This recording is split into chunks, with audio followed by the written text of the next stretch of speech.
Oke, bismillahirrahmanirrahim. Assalamualaikum warahmatullahi wabarakatuh. Alhamdulillahirrabbilalamin. Hamdan wa syukran lillah. Salatan wa salaman ala rasulullah nabad.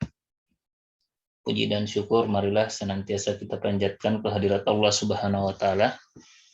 Selawat serta salam tetap pula tercurah ke pangkuan Nabiullah Muhammad sallallahu alaihi wasallam.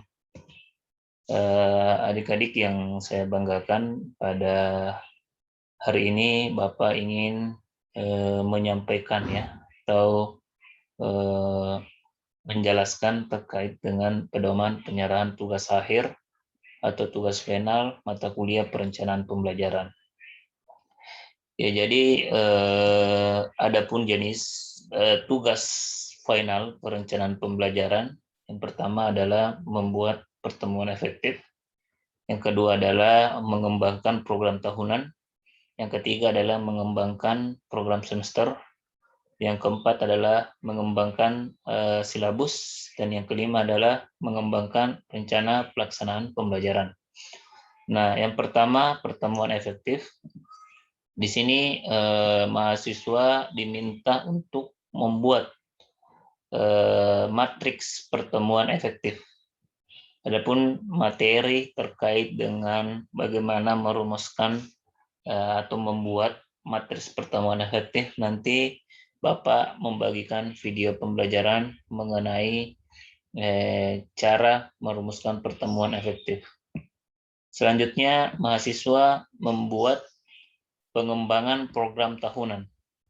Ya, jadi di sini mahasiswa bukan menyalin program tahunan yang sudah ada, tetapi mengembangkan sebuah program tahunan berdasarkan analisis kebutuhan ya. Analisis kebutuhan di sini maksudnya tergantung dari bagaimana kondisi siswa, kondisi mata pelajaran, kondisi lapangan ya, termasuk bagaimana sarana dan prasarana dan lain sebagainya. Nah, tugas pengembangan program tahunan di sini yang dibuat mahasiswa hanya dalam satu semester, di mana nantinya Bapak akan membagikan distribusi tugas mahasiswa dalam satu semester. Ya, jadi nanti ada tugas distribusi mahasiswa per semester, di mana di situ masing-masing mahasiswa berbeda ya dalam satu semester. Begitupun dengan program tahunan. Di sini mahasiswa membuat pengembangan program yang ketiga ya, mahasiswa membuat pengembangan program semester. Jadi mahasiswa membuat pengembangan program semester, bukan menyalin program semester yang sudah ada. Jadi sama halnya dengan program tahunan, program semester di sini tentu di dalam mengembangkan program semester ada analisis kebutuhan yang perlu dipertimbangkan. Adapun materinya bisa dilihat di buku elektronik yang telah saya bagikan, dan juga Bapak nanti akan membagikan video pembelajaran bagaimana mengembangkan program tahunan dan program semester. Jadi pengembangan program semester di sini hanya dibuat dalam satu semester mengikuti semester yang ada dalam program tahunan.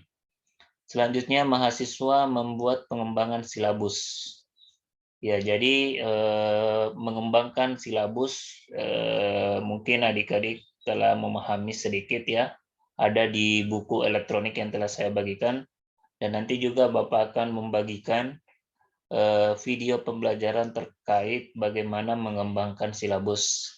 Tentu di dalam pengembangan silabus ada hal-hal yang perlu diperhatikan ya, sama halnya dengan pengembangan program tahunan dan program semester, termasuk analisis kebutuhan siswa, sarana dan prasarana, SKKD dari mata pelajaran yang akan dibuatkan silabus. Nah, selanjutnya mengembangkan rencana pelaksanaan pembelajaran. Jadi di sini mahasiswa mengembangkan ya, jadi mengembangkan bukan menyalin, mengembangkan rencana pelaksanaan pembelajaran sesuai dengan kebutuhan atau hal-hal yang ingin dicapai dengan melihat karakteristik siswa, materi pelajaran, standar kompetensi, dan kondisi atau suasana kelas.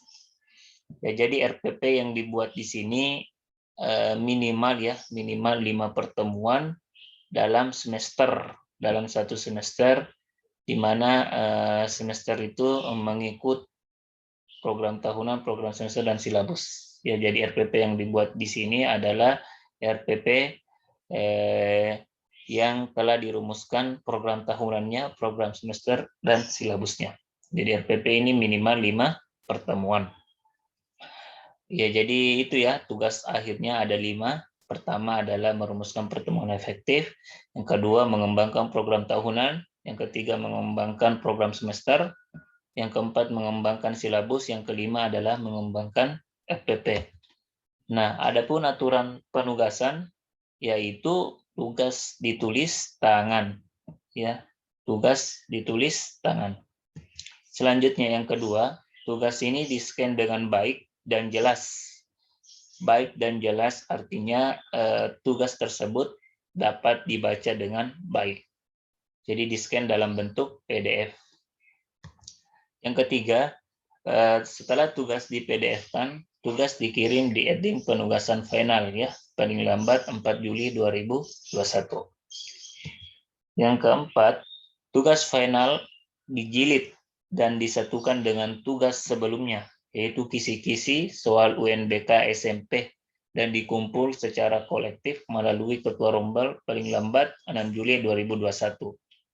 Ya, jadi terkait dengan tugas finalnya ini ada 2 bentuk ya. Ada dalam bentuk soft file yang dikirim di admin penugasan final, dan yang ketiga ada dalam bentuk hard file, di mana tugas hard file ini dijilid dan disatukan dengan tugas sebelumnya, yaitu kisi-kisi soal UNBK, termasuk soalnya dan pembahasannya, dan dikumpulkan secara kolektif melalui Ketua Rombel paling lambat tanggal 6 Juli 2021.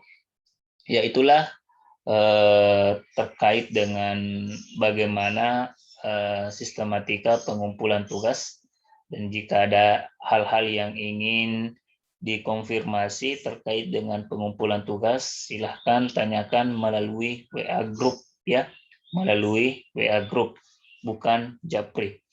Dan jika ada mahasiswa mengumpulkan tugas di luar batas waktu yang telah ditentukan, maka otomatis tugas tersebut sudah tidak dapat diterima lagi. Terima kasih atas perhatiannya. Billahi fisabilil haq, fastabiqul khairat. Assalamualaikum warahmatullahi wabarakatuh.